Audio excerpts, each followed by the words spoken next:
नमस्कार दोस्तों, मेरा नाम है शिवम। स्वागत है आप सभी का द ऑथर्स लाइब्रेरी में। दोस्तों, आज के इस वीडियो में मैं आपको बताने वाला हूँ Shiva trilogy part 1 the immortals of Meluha book के बारे में, जिसके ऑथर है अमित त्रिपाठी। चलिए शुरू करते हैं। आज शिव एक देवता है, लेकिन 4000 साल पहले वह सिर्फ एक आदमी थे। 1900 ईस्वी पूर्व मेलुहा साम्राज्य के एक बार के गर्भवती सूर्यवंशिक शासक बुरी तरह संकट में थे। साम्राज्य की प्राथमिक नदी सरस्वती धीरे धीरे सूख रही थी। पूर्व से विनाशकारी आतंकवादी हमले हो रहे थे। चंद्रवंशियों की भूमि और मामलों को बदतर बनाने के लिए चंद्रवंशियों ने नागाओं के साथ गठबंधन किया, जो आश्चर्यजनक मार्शल कौशल के साथ विकृत मनुष्यों की एक अस्थिर जाति है। सूर्यवंशियों के लिए एकमात्र आशा एक प्राचीन भविष्यवाणी है, जब बुराई महाकाव्य के अनुपात में पहुंचती है और सभी को खो देती है तो एक नायक उभर कर आता है। मेलुहा एक नाटकवर्ती साम्राज्य है जो भगवान राम द्वारा कई शताब्दियों पहले बनाया गया था, जो कि सबसे महान हिंदू राजाओं में से एक थे। हालांकि एक बार गर्भवती साम्राज्य और उसके सूर्यवंशिक शासकों को अपनी प्राथमिक नदी सरस्वती के रूप में गंभीर संकट का सामना करना पड़ा, जो धीरे धीरे विलुप्त हो रही थी। वे चंद्रवंशियों के विनाशकारी आतंकवादी हमलों का भी सामना करते थे, जो नागाओं के साथ सेना में शामिल हो गए। शारीरिक विकृति के साथ एक सापेत दौड़। वर्तमान मेलुहन राजा दक्ष तिब्बत में अपने जनजातियों को मेलुहा में स्थानीय जनजातियों को आमंत्रित करने के लिए उत्तर भारत भेजते हैं। गुन्ना जनजातियों के प्रमुख शिव प्रस्ताव स्वीकार करते हैं और अपने लोगों के साथ मेलुहा जाते हैं। एक बार जब वे मेलुहंस के चिकित्सा प्रमुख आयुर्वेदी द्वारा प्राप्त किए जाते गण जीवन के मेलुहान तरीके से प्रभावित हैं। अपने प्रवास की पहली रात को जनजाति उच्च बुखार और पसीने के साथ उठती हैं। मेलुहान डॉक्टर उन्हें दवा देते हैं। आयुर्वेदी को पता चलता है कि शिव इन लक्षणों से रहित हैं और उनका गला नीला हो गया है। मेलुहंस शिव को नीलकंठ के रूप में घोषित करते हैं, जो उनके समर्थ उद्धार करता है। इसके बाद शिव को मेलुहा की राजधानी देवगिरी ले जाया जाता है, जहाँ वह दक्ष से मिलता है। वहाँ रहते हुए शिव और उनके साथी नंदी और वीरभद्र दक्ष की बेटी राजकुमारी सती से मुलाकात करते हैं। वह एक विक्रम है जो अपने पिछले जन्मों में लिए गए पापों के कारण एक अछूत व्यक्ति है। शिवा उसे अदालत में लाने की कोशिश करता है, लेकिन वह उसकी बातों को खारिज कर देता है।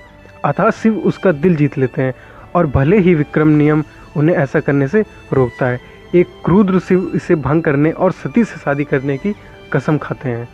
देवगिरी में रहने के दौरान शिव को चंद्रवंशियों के साथ युद्ध का पता चलता है और वह मेलुहंस के मुख्य आविष्कारक बृहस्पति से भी मिलते हैं। बृहस्पति शिव और शाही परिवार को मांडर पर्वत एक अभियान में आमंत्रित करते हैं, जहां पौराणिक कथाएं सोमरस को पीती हैं। सरस्वती के जल का उपयोग करके निर्मित किया जाता है।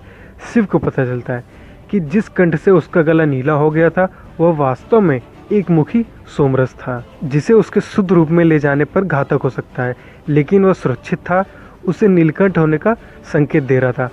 सोमरस में एंटी एजिंग गुण होते हैं, जो मेलुहांस को कई वर्षों तक जीवित रख सकते हैं।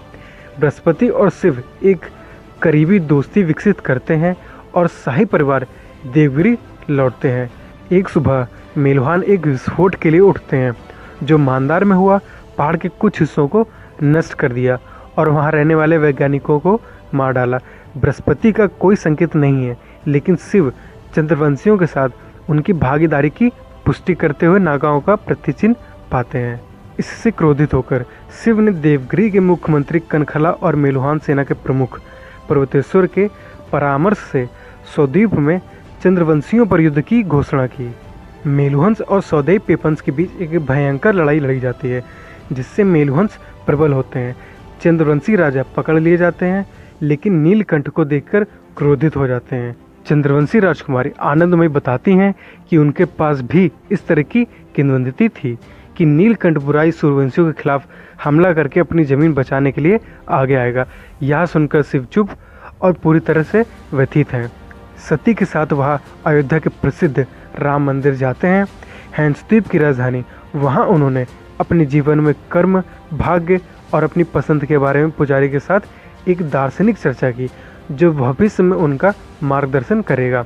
जैसे ही शिव मंदिर से बाहर निकलते हैं, उन्होंने एक पेड़ के पास नागा द्वारा सती होने पर ध्यान दिया।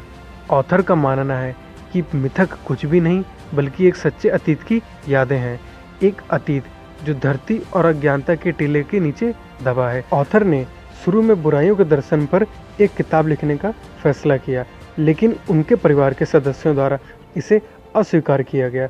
इसलिए उन्होंने हिंदी देवताओं में से एक शिव पर एक किताब लिखने का फैसला किया। उन्होंने अपनी कहानी को एक कट्टरपंथी विचारों के आधार पर तय किया कि सभी भगवान एक बार मनुष्य थे या मानव जीवन में उनके कर्म थे जिन्होंने उन्हें भगवान के रूप में प्रसिद्ध किया। तो दोस्तों, ये थी Shiva trilogy part 1 the immortals of Meluha book, जिसके बारे में मैंने आपको बताया। ये वीडियो आपको कैसा लगा कमेंट करके जरूर बताइए। इस वीडियो को देखने के लिए आपको बहुत बहुत धन्यवाद।